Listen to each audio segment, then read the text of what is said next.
Estimados amigos de la Radio Portales, nuevamente reviviendo la historia una vez más, llevándoles testimonios, antecedentes, informaciones relacionados con nuestra rica historia naval y marítima. Así que, bienvenido Patricio, un gusto saludarte. Querido amigo, el gusto es mío.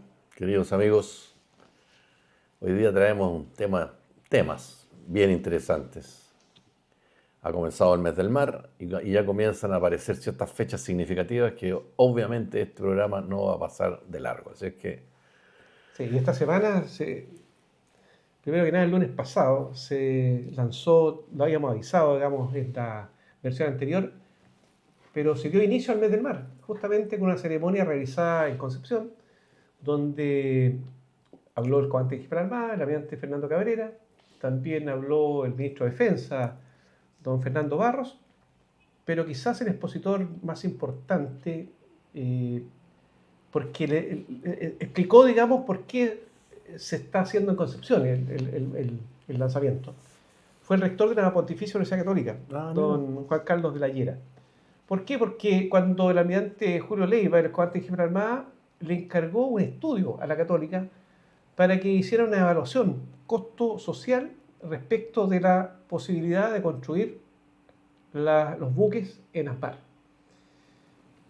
Y el rector hizo en una presentación de más o menos 15 minutos todo el trabajo, donde la conclusión final fue que efectivamente construir buques nuevos aquí en Chile era bastante más económico y rentable que comprar buques en el extranjero. Hoy día Colombia comunica que ya comienzan a construir sus buques. ¿Te das cuenta? ¿Te das cuenta? Y eso es tremendamente importante porque eso va, de todas las evaluaciones que hicieron, donde incorporaron bastante gente bien calificada, trabajaron a una, digamos, con gente de la Armada y además incorporaron las posturas, digamos, del Ministerio de Desarrollo Social, de Energía. Entonces hay un salto tecnológico importante, que es lo que se requiere en realidad en este momento. Además de generar, digamos, el empleo, qué sé yo, y beneficios que son complementarios. Exactamente.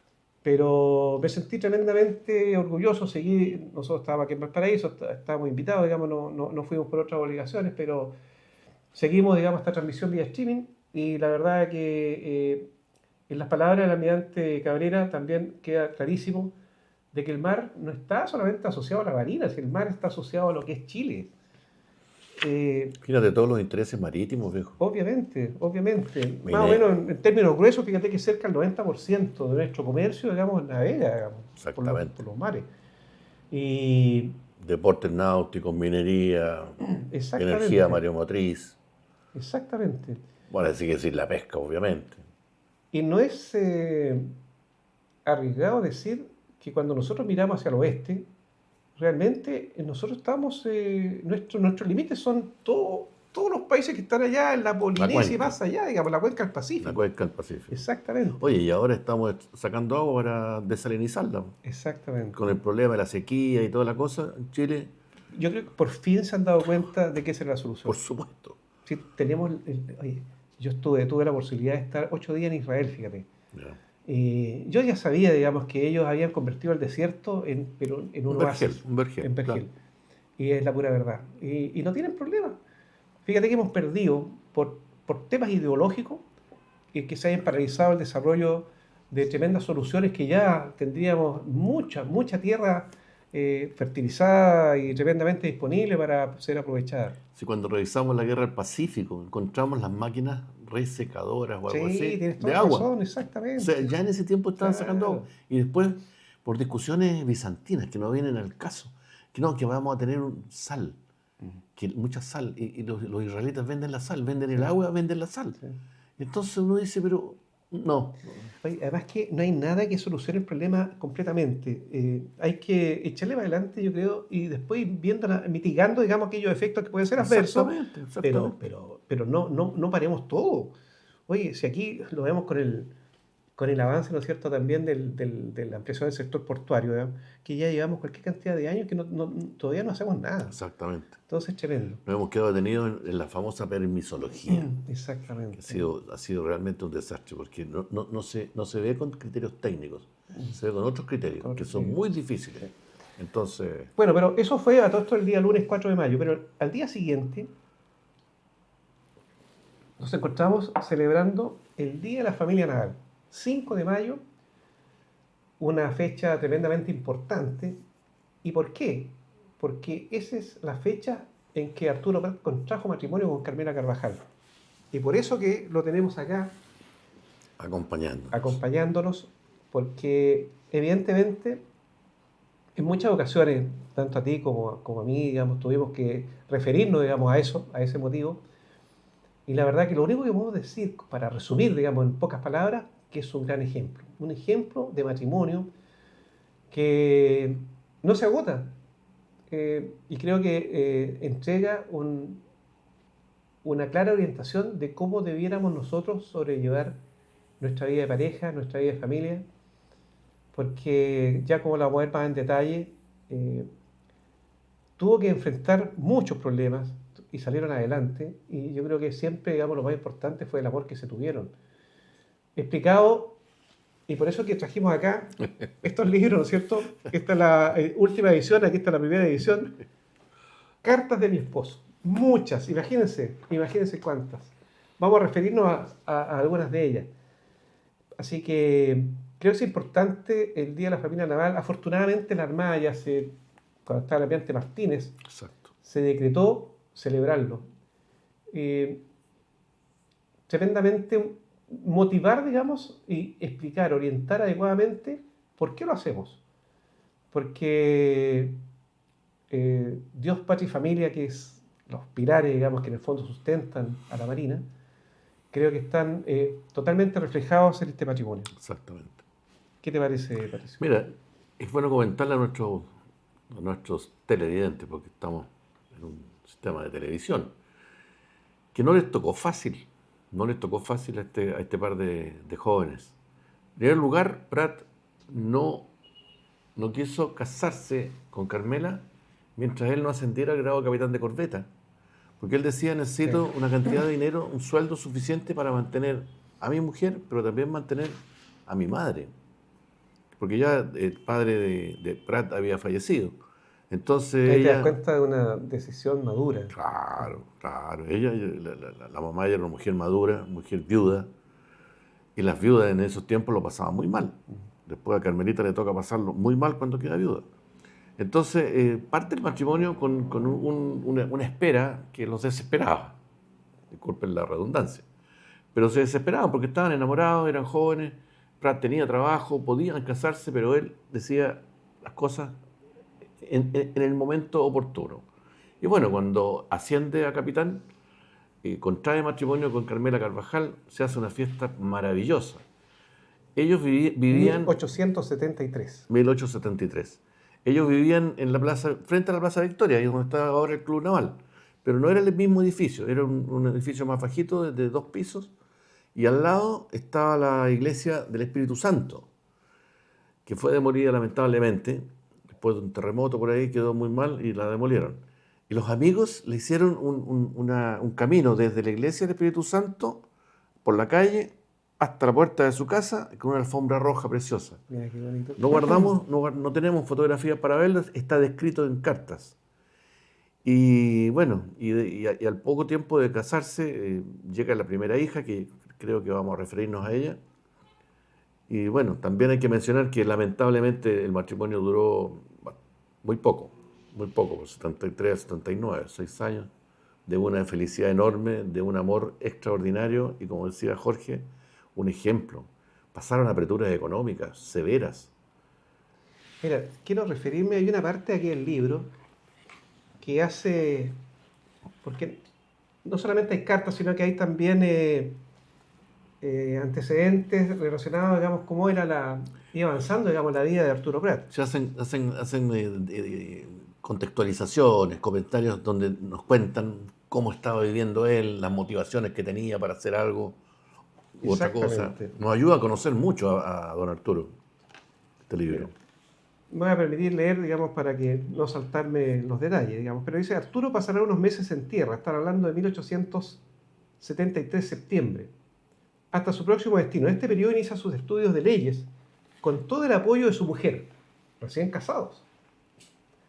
Cuando en 1870 Arturo Prat toma la decisión de estudiar leyes, debe primero completar o equiparar su educación de marino con la educación humanística y lograr el grado de bachiller.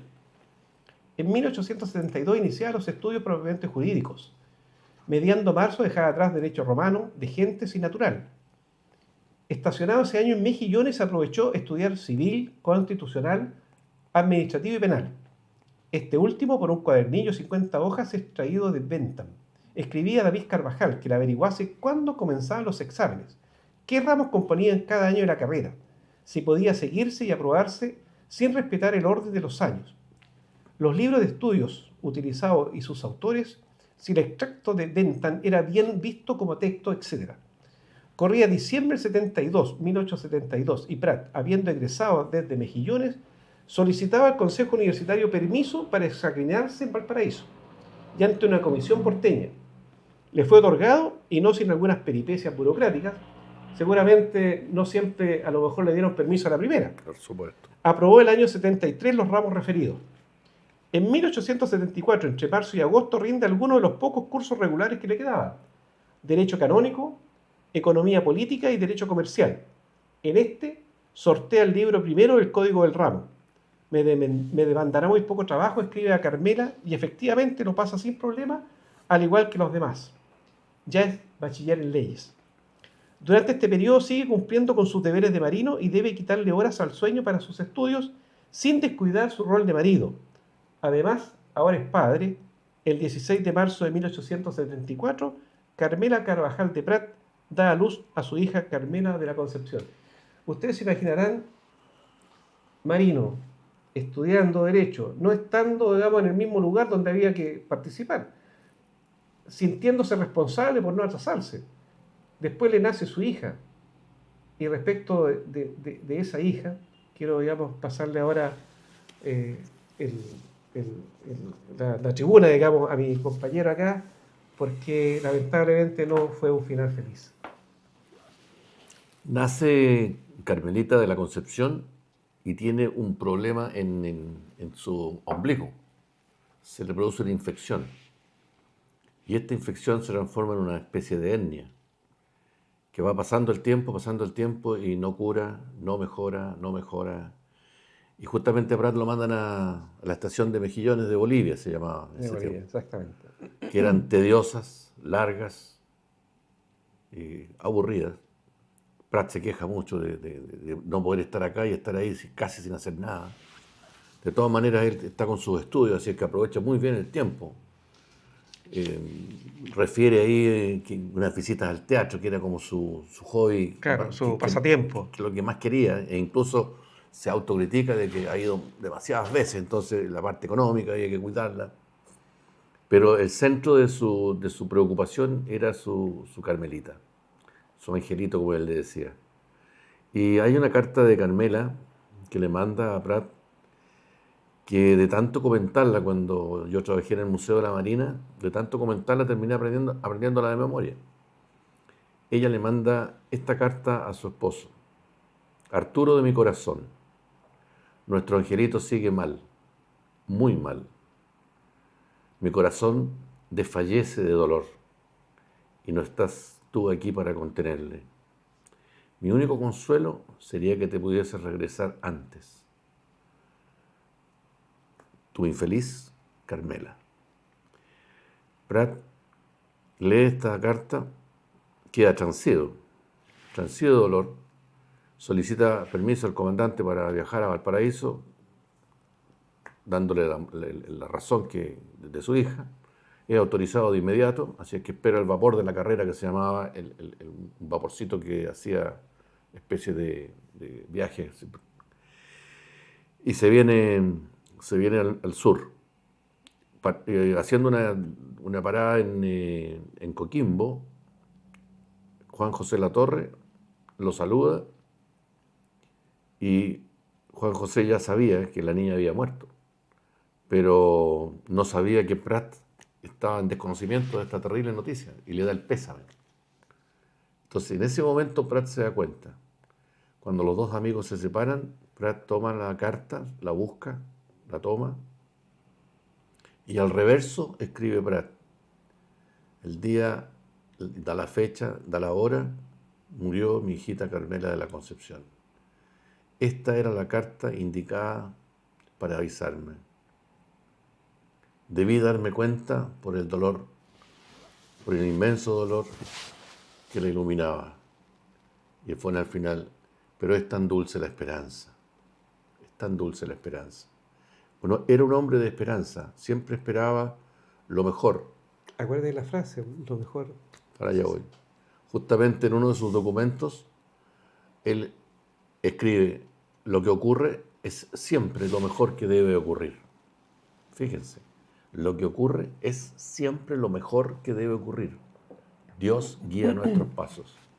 Eso hace que Prat tenga una fortaleza espiritual interior tremenda, tremenda, porque refleja no solo una fe, sino que esa esperanza que brota de la fe. Porque la esperanza brota de la fe. Sí. Si tú tienes fe, brota la esperanza. Si tú pierdes la fe, se acaba la esperanza. Y cuando se acaba la esperanza, bueno, los suicidas relatan que ya no tienen esperanza.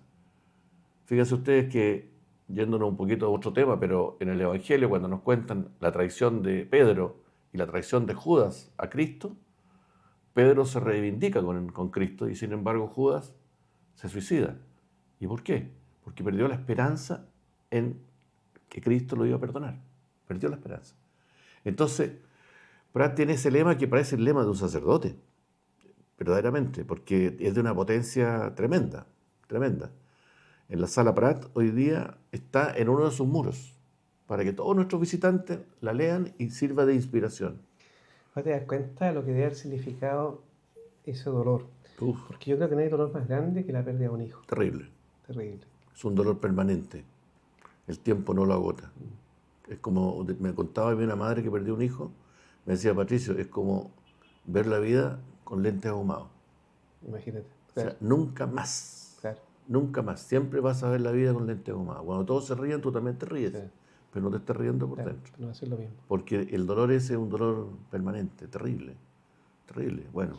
Pero mira lo importante de la esperanza, como tú dices, porque en ese corto tiempo de matrimonio nacieron después 2 hijos. Sí, exactamente.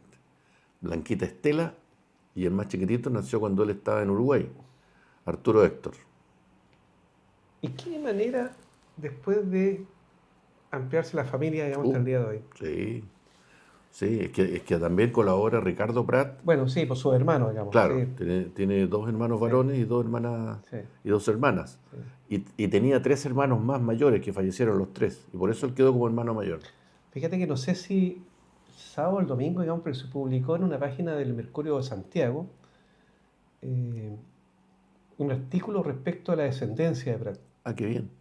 Muy Qué bonito. Y me bien. lo Sí, mandó un amigo, digamos, que es descendiente justamente del hermano de Ricardo Prat, que es correcto. Germán Maturana Prat.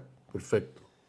Así que, bueno, y muchos de ellos también fueron marinos, digamos. Está el almirante Claro. Ramón Undurraga Carvajal, Exacto, exactamente. después Arturo Undurraga Díaz, que también llegó a vicealmirante. Pero Un- volviendo, digamos, a eso, de la fortaleza para poder sobreponerse. Exactamente. Porque él regresa y el matrimonio se solidifica muchísimo más. El amor que Prat le prodiga a su mujer, los cuidados que les da cuando él vuelve, porque ella está deshecha, ella está totalmente Me deshecha. imagino, claro. Y Arturo también, inmerso en el mismo dolor, la cobija, la protege, la regalonea, la lleva de paseo, trata de distraerla, hace todo lo posible porque esta cosa vaya de a poco mitigándose. Y después hay un detalle: en las cartas de Prat no se menciona nunca más a Carmelita Carvajal, a la niñita, hasta cuando ya ha nacido Arturo Héctor. Ahí hay una mención, le dice: debe estar muy bonito, ya tiene la edad de nuestra malograda Carmelita. Y es primera vez que le menciona a la niña, pero pasado Oye, le años. podemos contar a nuestros auditores que Carmela de la Concepción está enterrada aquí en el cementerio número 1. Claro, exacto. Así que como Corporación Patrimonio Marítimo, hace un par de años atrás fuimos a visitar la cripta y se le hizo mantenimiento también. Pero ahí está. Y bueno, y buscando antecedentes nos encontramos con que Carmela está enterrada allá en Santiago, en el mausoleo de la familia. El mausoleo de Chaurren-Prat, para los que deseen visitarla. Allá está. Exactamente. Seguramente es el mausoleo de Blanca Estela. Probablemente. Porque ella se casó con me parece con un Echaurren. Tendríamos que investigarlo y después se los comentamos. Pero de repente hay gente que le gusta visitar los cementerios. Por lo menos a mí me gusta hacerlo. Está toda la historia de la ciudad. Es parte, es otra forma de llegar a la historia. Claro, Sí, claro, claro. Y están las exactamente. grandes familias, Sí. etcétera. Así que es bien interesante. Oye, y fíjate, mira, el Blanca Estela, la otra hija, digamos, de Arturo Prat, fue, eh, sirvió, digamos, para bautizar muchos establecimientos, Colegios. colegios. Una de las avenidas principales en Bosque Montemar, la avenida Blanca Blanca Estela. Estela. El yate que tuvo la Marina por Claro. mucho tiempo, acuérdate que compitiendo internacionalmente, Blanca Estela. Y para nuestros amigos civiles, él cuando Prat explica el nombre de su hija, él le dice, es la Blanca Estela de mi buque. Porque cuando los buques van navegando, atrás va quedando Claro, esa es la Estela. Esa se llama Estela. Entonces él le pone así por su buque. Exactamente. Bueno, creo que esto de recordar el matrimonio, digamos, de Arturo con Carmela y de lo que significa y se seguirá significando, digamos, no solamente para los marinos, este es un matrimonio, digamos, que en el fondo es un ejemplo para todos los chilenos, tal como estábamos contando, digamos, de confianza mutua, de resiliencia, de pensar de que, bueno, nadie sabe realmente cómo le va a tocar, digamos, su vida, pero hay que enfrentarla con decisión y con mucha fe. Exactamente. Y eso es lo que, fíjate, si lo traemos un poco al día de hoy, falta un poco de compromiso, digamos, falta de fe, que tienen muchos que no se atreven a lo mejor a unirse en matrimonio, Claro. que sí, son pareja, digamos, y pueden, digamos, seguir armando su vida y con mucha entrega también. Pero ¿por qué no casarse? ¿Por qué no ir al matrimonio? Claro. Y una vez que están como matrimonio, después, ¿por qué no tener hijos? Exacto. Es algo, digamos, que, bueno, Estamos alguien de podría acuerdo. decirnos, digamos, no podemos equiparar tiempos pasados con tiempos actuales, pero la verdad es que si yo hay algo que creo, y tú también, porque tenemos hijos, 4, tú tienes 5, 5. entonces no hay nada más grato que juntarse con sus hijos y tener tertulias y reírse y compartir y decirse cuánto uno se quiere. Entonces creo, digamos, que eso es algo que Prat y Carmela nos dejó como gran legado. Exactamente. Exactamente.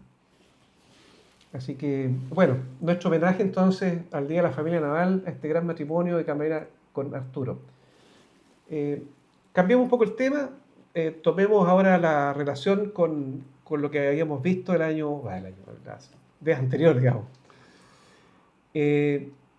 Respecto al combate naval de Angamos, creo que es conveniente detenernos un poco y hablar un poco más del Huáscar. Ujú.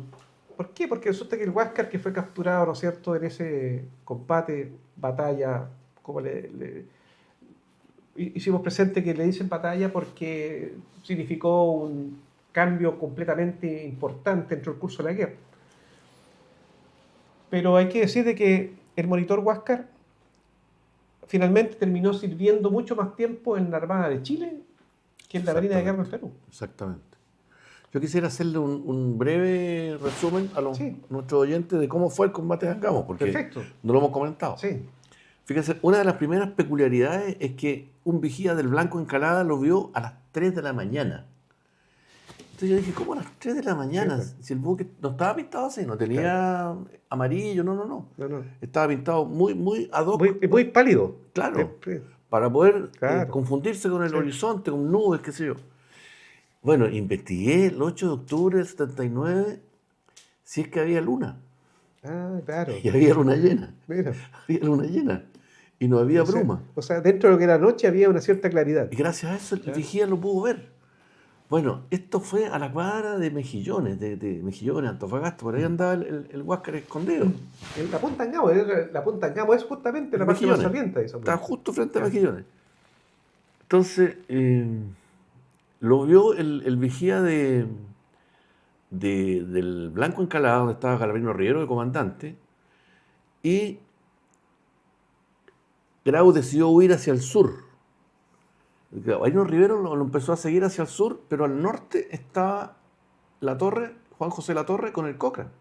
Entonces, Rivero lo sigue, pero reduce el andar. Entonces, al reducir el andar, Grau interpreta como que logró escaparse. Y su escapada no era para el sur, era para el norte. Claro. Entonces, como vio que había tomado distancia, hizo la caída y cayó hacia el norte. Y ahí Rivero disminuyó, lo dejó pasar, el buque pasó hacia el norte y acá lo estaba esperando el Cochrane. Y bueno, ahí no tuvo otra opción más que enfrentar el combate, cosa que lo había evitado por todo el periodo de la campaña marítima del Perú. Claro. Le da la orden, eso es importante, le da la orden a la Unión, a García, de irse al norte. Claro. Aproveche su velocidad, digamos. Porque revisando documentos dice, y García lo abandonó y lo dejó solo. No es cierto. Recibió la orden. Porque Grau se dio cuenta que la superioridad de los buques le iba a significar el hundimiento de ambos. Claro. Entonces dijo, por lo menos que se salve uno. Claro, me hundo yo, pero no se hunde la Unión. Y la Unión se escapó, la persiguieron, pero no le dieron casa. Y bueno, y ahí ya se produce el combate con una puntería hay que decir estas cosas, porque de repente uno, porque son chilenos, dice, pucha, va a parecer chauvinista, qué sé yo. Una puntería extraordinaria, la distancia que venía, y los dos buques navegando. El tercer cañonazo fue en plena torre de mando. Entonces, ahí desapareció Grau.